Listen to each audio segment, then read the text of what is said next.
Estamos en el mundo con Tudela. Pancho Tudela está con nosotros porque hoy se realiza la cumbre del Foro de Sao Paulo en Caracas. En este momento, en Caracas están reunidos los integrantes del Foro de Sao Paulo. Pancho nos ha estado explicando en los últimos días qué es el Foro de Sao Paulo y quiénes lo integran. Hoy están reunidos y han hecho varios alardes de dominio y de poder latinoamericano. Bienvenido, Pancho. Muy buenas noches, Cecilia. Esto es una organización, el Foro de Sao Paulo, enormemente importante, que está consiguiendo sus objetivos en América Latina y que organiza a muchos grupos. Ha tenido su encuentro, su cumbre, en Caracas. El día de ayer, el día de hoy, terminan mañana. Es el 18º encuentro del Foro de Sao Paulo. Ellos dicen que tienen 600 delegados presentes en Caracas que representan 80 naciones. Es cierto que hay algunos delegados importantes, como Mélenchon, el candidato de la izquierda marxista francesa, como Chiqui Venegas, uno de los radicales españoles. Dicen delegados ingleses y griegos, pero no dan los nombres. Y naturalmente esto es muy interesante porque al estudiar el Foro de Sao Paulo me hace recordar los finales de la década del 80 y el principio de los 90 o el final de los 70 y los 80. Me recuerdo un libro en especial que se llamaba La Galaxia del Partido Comunista, que era muy interesante, de todas las articulaciones de las agrupaciones políticas peruanas de la izquierda marxista, pero no había un solo nombre. Y entonces era como un juego de sombras. Hoy, revisando el mismo libro, encuentro que históricamente no sirve para nada, porque lo que le da vida a las organizaciones son las personas, pero si el hábito de la clandestinidad hace omitir los nombres, entonces, claro, uno se enfrenta a un velo que solo los iniciados, esto es, los que pertenecen a estas organizaciones, pueden traspasar. Esto mismo ocurre con el Foro de Sao Paulo. Uno entra al portal del foro, uno entra a las noticias sobre el foro, etcétera, etcétera, y hay poquísimos nombres. No se sabe quiénes son los delegados, no se saben quiénes son los parlamentarios de América Latina que han ido. Sí se conocen, en cambio, todos los partidos que están organizando esto. Empecemos. Es el hábito de la clandestinidad. Es el hábito de la clandestinidad. El Foro de Sao Paulo fue fundado en el año 90 por Ignacio da Lula, concretamente por el Partido de los Trabajadores del Brasil, hoy en el poder, y participando en el Foro de Sao Paulo en Caracas, activamente. Y en el documento de trabajo que ha mandado el Partido de los Trabajadores a la 18ª cumbre o encuentro del Foro de Sao Paulo, pues grandes loas a Dilma Rousseff, etcétera, etcétera, y algunos asuntos de los cuales nos vamos a ocupar ahora. Pero ¿cuál es el origen de esto? El Partido de los Trabajadores, cuando cae el muro de Berlín y el discurso marxista cae por los suelos en ese momento, se acerca a una serie de grupos de extrema izquierda para enfrentar el triunfo de la democracia liberal, que era visto como una cosa muy negativa por ellos, la democracia representativa, constitucional y el capitalismo. Y entonces se reúnen con todos estos grupos en Sao Paulo para plantear una alternativa marxista a lo que está ocurriendo en el mundo, una alternativa marxista al triunfo del capitalismo y la democracia representativa sobre lo que en esa época se llamaba el socialismo real. Esto es el socialismo, el único socialismo que nunca existió, que es el de los países comunistas y que se derrumbaron todos. El primer nombre no fue Foro de Sao Paulo, fue un nombre mucho más revelador. Fue Conferencia de la Izquierda y de Partidos y Organizaciones Antiimperialistas de América. Luego, en 1991, cambiaron el nombre al Foro de Sao Paulo. Un nombre neutral, casi inocente, pero con el activo respaldo de Cuba. Luego vino el encuentro de La Habana en 1993 y ahí ya la entrada de Cuba al Foro de Sao Paulo fue oficial. En un momento dado, el Foro de Sao Paulo estaba formado por todos los partidos de extrema izquierda de América Latina e inclusive por movimientos guerrilleros como las FARC o el MRTA. Luego, en estos últimos 2 o 3 años, han ido alejándolos para ir, digamos, blanqueándose y presentando una imagen más inocente aún de la que habían conseguido cambiando el nombre de la Conferencia de la Izquierda y de partidos y organizaciones antiimperialistas de América. ¿Qué es lo que buscan? Lo que buscan es una cosa muy sencilla. ¿Cuál es el paradigma o ideal marxista post-leninista? ¿Cómo tomar el poder una vez que el leninismo, sea en la versión stalinista, sea en la versión leninista, stalinista, maoísta, sea en la versión stalinista, leninista, maoísta, pensamiento Gonzalo, o lo que a uno se le ocurra, Ho Chi Minh, o foquismo castrista, o lo que sea, al haber colapsado todo eso, ¿cuál es el nuevo paradigma que debe seguir la izquierda marxista? Y el nuevo paradigma, según la definición de ellos mismos, tiene 3 elementos principales. El primero de ellos, no debe haber el partido, vanguardia del proletariado, se acabó. No debe haber un partido militarizado y verticalizado como eran todos los partidos comunistas. Verticales, de disciplina férrea, militar y con esta estructura clandestina. Eso ha sido sustituido por una organización horizontal inspirada en la red de las ONGs. O sea, un movimiento similar si es que no se sobrepone o si es que no es la misma cosa. Monotemas, que al final reúne. El segundo elemento que ellos plantean como esencial es la movilización de los grupos identitarios y ambientalistas. Esto es las comunidades campesinas, las etnias, por eso es que Rigoberta Menchú está hoy en Caracas haciendo unos violentos discursos indigenistas y despotricando contra lo que ellos llaman la burguesía guatemalteca. Y el tercer elemento de esta estrategia es la cara amigable, como la llaman ellos. Esto no es otra cosa que lo que ellos dicen estratégicamente, ¿no? Naturalmente, estos 3 elementos, nada de partido vertical militarizado, cara amigable, ambientalismo, grupos identitarios, entra en contradicción, por ejemplo, con la retórica violenta de Chávez, feroz respecto al socialismo del siglo XXI, la burguesía paraguaya, la burguesía ecuatoriana, Mr. Don, que llama al presidente de los Estados Unidos, que huele a azufre cuando se sube al podio de las Naciones Unidas, en fin, no es tan pacífico como se pretende. Según el mismo foro, hay una serie de países que están gobernados por ellos, o sea, por partidos miembros del Foro de Sao Paulo. Y acá está la lista que ellos dan. Bolivia, el Movimiento al Socialismo; Brasil, Partido de los Trabajadores; Cuba, Partido Comunista de Cuba, obvio; Dominica, una ex colonia inglesa, Partido Laborista de Dominica; República Dominicana, Partido de Liberación Dominicano; el Ecuador con la Alianza País; El Salvador con el Frente Farabundo Martí de Liberación Nacional; Nicaragua con el Frente Sandinista de Liberación Nacional; el Perú, dicen ellos, con el Partido Nacionalista; el Uruguay con el Frente Amplio; y Venezuela con el Partido Socialista Unido de Venezuela. No es poca cosa.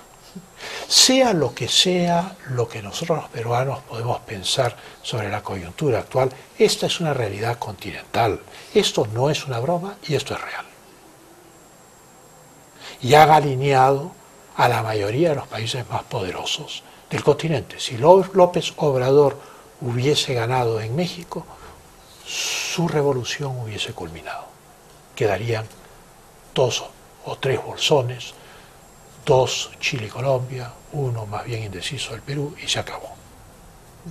Y ahora Paraguay en una correcto, soledad. O sea que el avance del Foro de Sao Paulo como centro nervioso del marxismo latinoamericano a lo largo de 22 años ha sido exitoso. Y el capitalismo y la democracia latinoamericana no ha percibido este avance. No ha tenido la percepción, o tal vez la cultura política, o tal vez el sentido de los valores que sustentan la libertad necesaria para que esa democracia y ese capitalismo existan. En fin, eso es cuestión de otras reflexiones. Como lo planteara el año pasado el intelectual comunista José Steinsleger, el objetivo es terminar con los panamericanismos e iberoamericanismos. Como es la frase de él, se acabaron los iberoamericanismos y panamericanismos made in USA. O sea, los enemigos son la OEA, número 1, la cumbre iberoamericana, número 2. Una vez que este bloque de países donde ya están en el poder se les haga de estos dos elementos el control político sobre América del Sur y América Central, va a ser cada vez más férreo. Los objetivos de ellos han sido cumplidos o están por cumplirse, los del Foro de Sao Paulo. Primero, sepultar el ALCA. Según Steinsleger, el ALCA ya está sepultada y yo creo que tiene razón. La cuarta cumbre de las Américas en Mar del Plata fracasó por la oposición de Chávez, de Néstor Kirchner y de Lula. Y evidentemente hoy no existe una verdadera área de libre comercio en América. O sea, el proteccionismo ha regresado a los países más importantes de la costa atlántica de América del Sur y aquellos de la costa del Pacífico pues están divididos o ceden ante la presencia internacional de esta organización. En segundo lugar, el segundo objetivo del Foro de Sao Paulo, dicho por ellos, es convertir a la izquierda marxista en nacional y reformista. Se acabó la guerra de guerrillas, se acabó la lucha armada. La idea es utilizar el nacionalismo, lo identitario, la vía gradual del reformismo para ir copando los espacios culturales, los espacios políticos, los espacios mediáticos. Plantean ellos que la política vale por su contenido y no por sus declaraciones de fe. O sea, de nada sirve declararse marxista y mejor es no hacerlo. Mejor es actuar, hacer, avanzar. Mejor es declararse verde, ecologista, correcto, ambientalista, defensor de los derechos humanos. Eso es absolutamente cierto, es tal cual lo planteas tú. Fidel en La Habana, refiriéndose al Foro de Sao Paulo, y esto viene como anillo al dedo a lo que tú dices, ha dicho textualmente: como dijo el bolchevique Nicolás Bujarin, dice Castro, en el fondo nadie sabe lo que es el socialismo. Lo que está planteando es una estrategia deliberada de la indefinición política. Marta Harnecker es plantea, una de las propulsoras. La ideóloga es la ideóloga de esto. Y entonces, claro, la indefinición se va a mantener hasta el final, pero una vez que están en el poder en toda América, la cosa va a cambiar. ¿No? Y se sustentan en tres principios filosóficos, de filosofía política. O sea que esto está muy bien pensado. El primero de ellos es que la ideología no es la política. O sea, todo lo que debaten los universitarios en las universidades, eso es ideología. Lo que hacen los activistas en Conga, lo que hacen los activistas en Espinar, lo que hacen los activistas en Moquegua, en Ayacucho, eso es política. Y entonces el primer principio es ser antes que pensar, planteado por ellos. Esto es la ideología, no es la política. Y lo que importa es la política. Ser antes que pensar.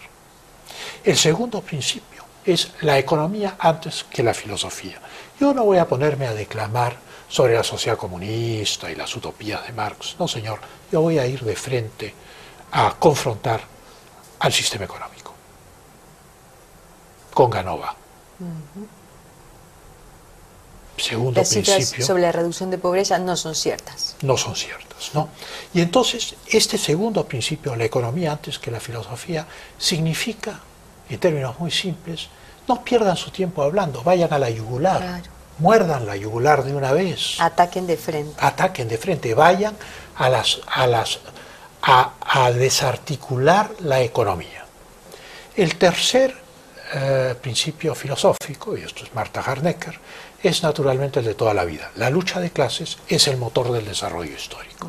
O sea que quienes piensen que en estas protestas no hay una ideología de lucha de clases y que los que protestan no piensan que el Estado encarna a las clases dominantes, están terriblemente equivocados. Tan equivocados como esos ingenuos que creen que ya no existe ninguna distinción política y que todos pensamos igual. No pensamos igual y esto lo demuestra. Tendrías que haber escuchado a Santos ahora mismo, hoy mismo, Correctos. Acusando a la empresa que quiere hacer la operación minera, acusando a los gerentes de racistas. Dice Santos que hay una dictadura militar minera. Sí. O sea, en pero el fondo, dice, son racistas, odian a los campesinos. Pero vamos al lenguaje de hace 20 años, están enfrentando al Estado burgués. Todos estos son pieles de oveja. El ecologismo, el agua se cansa, son las lanas de las ovejas, pero hay que ver qué hay debajo de esa lana, ¿no? Hay que rascar para que salga el lobo. Sí, hay que sacar los pelos Sí. para ver que hay abajo, salen unos pelos negros de lobo, Sí. ¿no? Luego, las piezas claves del Foro de Sao Paulo en la política exterior en América Latina y el Caribe, contenidos dicho en el documento de trabajo enviado hace 2 días por el Partido de los Trabajadores del Brasil para que sea discutido en la 18ª cumbre o encuentro del Foro de Sao Paulo, son las siguientes entidades. 1. El Mercosur, fundado en 1991. 2. El ALBA, fundada en el 2004. 3. El UNASUR, fundado en el 2007. Y el CELAC. Dicho por ellos, no dicho por mí. Y entonces, naturalmente, uno se da cuenta que acá hay una articulación confrontacional con la OEA. El día de hoy, Santiago Cantón, en El Comercio, en una entrevista de página entera, dice que la CIDH debe desglosarse de la Organización de Estados Americanos, de la Secretaría General de la Organización de Estados Americanos. Santiago Cantón está confrontando a la OEA. Con la plata y de quiere la OEA. Llevarse el tema, financiado por la OEA. Financiado por la OEA, no, ya no, es exsecretario. Y quiere llevarse, probablemente, lo que no nos dice, es que quiere llevarse la CIDH al UNASUR. Y convertirlo ya en un ente ultra ideológico de control social sobre los gobiernos de América Latina. En algunas circunstancias sí renunciamos, ¿no es cierto? Eso lo dice él en El Comercio, hoy, a página entera.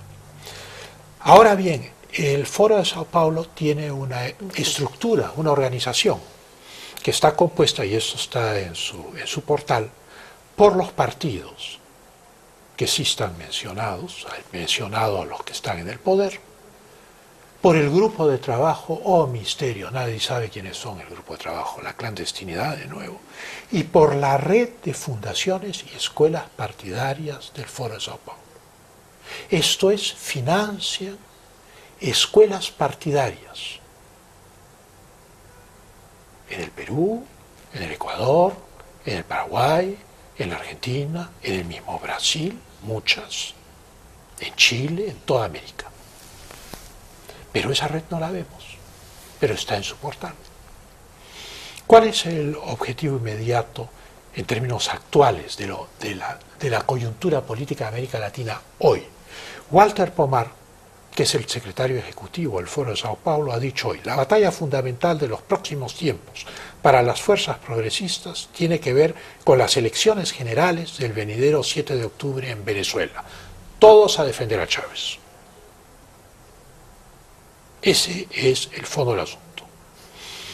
Y luego hoy, 5 de julio, todos los discursos de los delegados, a los cuales no se menciona, pero se dice cuáles son los temas, son el debate de medidas para oponerse a lo que ellos llaman la ofensiva de la derecha. Claro, la ofensiva de la derecha es Capriles, en esta circunstancia. La ofensiva de la derecha es Franco, del Paraguay. Son sociedades acorraladas que de alguna manera reaccionan contra esta especie de aplanadora que tiene 22 años de antigüedad. Y cualquier político de centro así es un derechista, fascista, según todo ellos. Todo el mundo es la derecha, Aquí para ellos, escriben excepto eso. ellos, Claro. ¿no? Y además han señalado que esta lucha contra lo que ellos llaman la ofensiva de la derecha va a ser incluido en la declaración final de mañana. O sea que es un documento al mejor estilo, digamos, de otras épocas, pero con una piel de una ovejita nacida pues hace poco, ¿no? Hace 22 años. Los puntos más importantes de un evento que ha tenido lugar por primera vez, que es el encuentro de parlamentarios de izquierda, así se llama, primer encuentro de parlamentarios de izquierda del Foro de Sao Paulo. Pero claro, uno trata de averiguar quiénes son esos parlamentarios, quiénes son los peruanos que han ido. No hay. Pero sí están los puntos. Y los puntos son reveladores de toda una cosmovisión política. En primer lugar, solidaridad y respaldo a Chávez y al proceso electoral del 7 de octubre en Venezuela. Más claro que el agua. Respaldo a Cuba. Segundo. 3. Solidaridad con el reclamo argentino a las Malvinas porque es anticolonialista. Yo me acuerdo de la fragata, no creo que necesite esto mayor comentario. Rechazo a la destitución de Lugo. Solidaridad con Irán, Siria y Palestina. Independencia de Puerto Rico. Yo no sé si los puertorriqueños realmente quieren dejar de ser Estado asociado a los Estados Unidos, pero por lo menos los parlamentarios de izquierda del Foro de Sao Paulo quieren la independencia de Puerto Rico ya. Y solidaridad con el pueblo boliviano y el gobierno de Evo Morales. O sea, quien ve esta lista sabe que esta lista es la del Foro de Sao Paulo, es la de Evo Morales, es la de Correa, es la de Chávez, es la de Assad en Siria, es la de Ahmadinejad en Irán y es la de Rusia. O sea, es la de Cuba, es la de Castro. Acá hay una estructura de poder mundial que se está articulando. ¿Cuáles son las conclusiones de haber observado lo que toda esta gente dice y piensa en su cumbre de hoy? La primera es que esto no es nuevo. A mí el Foro de Sao Paulo me hace recordar otra organización, que era la Organización Latinoamericana de Solidaridad, OLAS, fundada en agosto de 1967, después de la primera conferencia tricontinental de La Habana, que planteaba la estrategia a seguir, y la estrategia a seguir en esa época era la lucha armada y la guerrilla, el foquismo, concretamente para América Latina. OLAS ha sido reformulada por el Partido de los Trabajadores del Brasil en el Foro de Sao Paulo. El objetivo del Foro de Sao Paulo es el mismo de OLAS, plantear la estrategia. Pero como en 1967, muy poco después de la formación de OLAS, el Che Guevara murió en Bolivia y el tema de las guerrillas apareció como una imposibilidad para obtener la victoria del partido, entonces OLAS entró, digamos, en una especie de crisis existencial. Y para 1960, OLAS se había convertido en un centro de propaganda,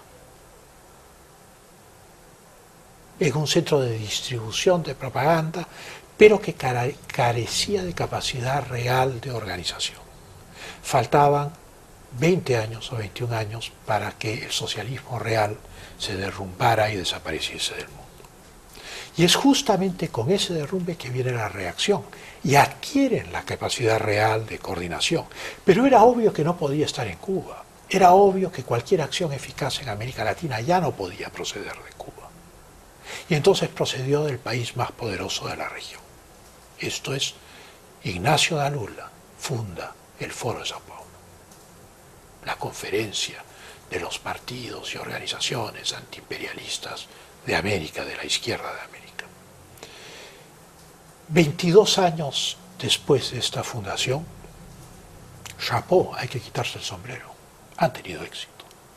Han tenido un éxito demoledor. Controlan la mayoría de gobiernos de América Latina. Esto es un éxito político para el neocomunismo latinoamericano. Y sin que sus oponentes... Son pueblos que han empobrecido. Claro, todos estos pueblos son pueblos están que han empobrecidos. Pero lo que ha ocurrido es que... Ellos tienen el poder, pero los pueblos han empobrecido. Correcto, pero lo que ha ocurrido es que ninguno de sus oponentes naturales, en el plano filosófico o en el plano económico, se ha percatado del avance durante 22 años de esta organización. Eso es completamente cierto. Y entonces ha habido una subestimación. Todo el mundo ha estado pensando que los fenómenos que nuestros países se enfrentaban eran fenómenos locales nacionales. No eran fenómenos locales nacionales. Estaban dentro de una concepción continental. Conclusión final, el Foro de Sao Paulo es hoy el centro nervioso y el cerebro del marxismo latinoamericano y del marxismo peruano. Claro, eso es lo que podemos llamar la estrategia del camaleón. Correcto. Gracias, Pancho. De nada, Cecilia. Muchísimas gracias. Hasta el lunes. Que tengas un gratísimo fin de semana. Vamos a la pausa, volvemos inmediatamente. Estamos en Milet quien habla.